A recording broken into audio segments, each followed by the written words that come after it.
The paper I'm summarizing today is about adult industry worker homicide. I joined the international community of sex workers, allies, and academics calling for a sea change to improve the political, social, and economic status of adult industry workers in our society. They deserve full cultural citizenship, and it is the responsibility of all of us to end all forms of violence against this community and all others made vulnerable within our form of capitalism. May they rest in power. What does it mean to treat violence against adult industry workers not as a moral issue and not as an individual choice, but as a question of working conditions? Today's paper is a 2018 study by Cunningham, Sanders, Platt, Grenfeld, and Macchiotti entitled Sex Work and Occupational Homicide, Analysis of a UK Murder Database. It draws on the most comprehensive community-based record of adult industry worker murders in the UK, covering more than 2.5 decades. The research utilizes the database managed by UK charity National Ugly Mugs. Most research about violence against adult industry workers investigates what makes them vulnerable, and at times frames this harm as associated with their lifestyles or risk-taking behavior, and also linked to substance use. More studies provide statistical analysis on rates of violence, risk, perpetrator behavior, and what can be done in terms of policy and regulation to end their industry work, criminalize their clientele, and their workspaces. This paper asks a different question. What happens if we classify these murders as occupational homicides? That single conceptual shift moves the conversation from morality to labor, from individual risk to structural conditions, and from rescue to prevention. The authors analyzed murders recorded in NUM's database and other sources between 1990 and 2016 to distinguish between deaths connected with adult industry work itself and deaths that occurred in other contexts. This distinction matters because once we isolate work-related homicide, we can start asking some of the same questions we ask in other industries. What are the workplace risk factors? Which environments are safer? And what policies increase or reduce harm? The full analysis is in the paper, but I can highlight that homicide is patterned by place, isolation, and regulation. The industry has changed over time, and vulnerability is not evenly distributed throughout the population.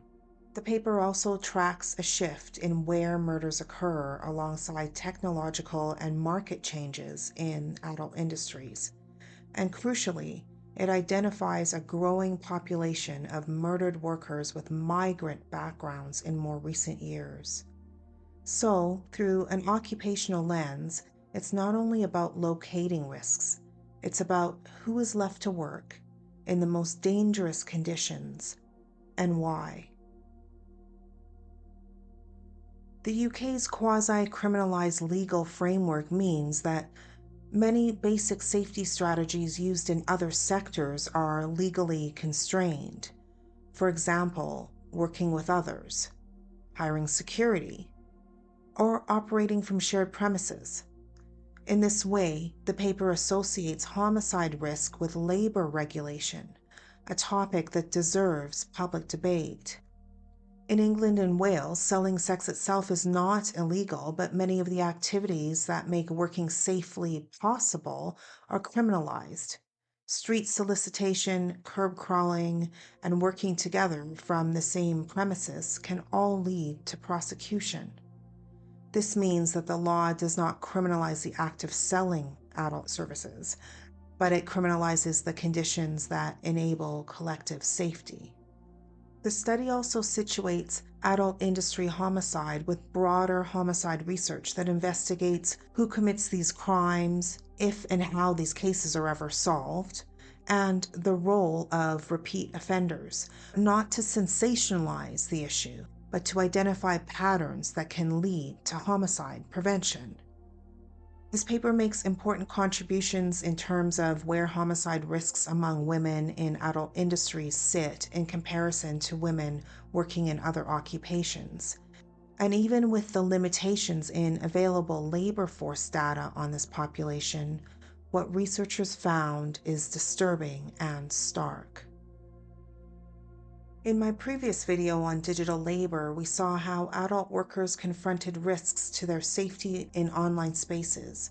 The current paper highlights that some did not get the opportunity to design or move to safer working environments. The full paper contains details about homicide classifications, longitudinal trends, and how adult industry workers compare in terms of occupational homicide, and commentary on policy implications.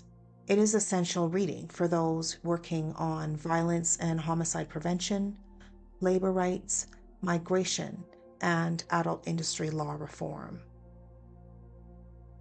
And so, a question for you. If homicide in this sector is shaped by workplace conditions, should adult industry worker safety be treated first and foremost as an occupational health issue, even if that challenges existing criminal laws and moral sentiment? I'd really love to hear your thoughts. Full disclosure, I work for National Ugly Mugs, and it's a UK charity mandated to end all forms of violence against adult industry workers. I served as its CEO from 2018 to 2025, and I'm now contracted as Head of Research, Innovation, and Expansion. One of my passion projects is the development of the Memorial Map, which documents adult industry worker murders in the UK and is updated each year in time for December 17th, the International Day to End Violence Against Sex Workers. You'll find a link to the article and its full citation, as well as a link to NUM's Memorial Map and ways that you can support the charity in the description box. Don't forget to like, comment, subscribe, and share this video, and I'll see you in the next one.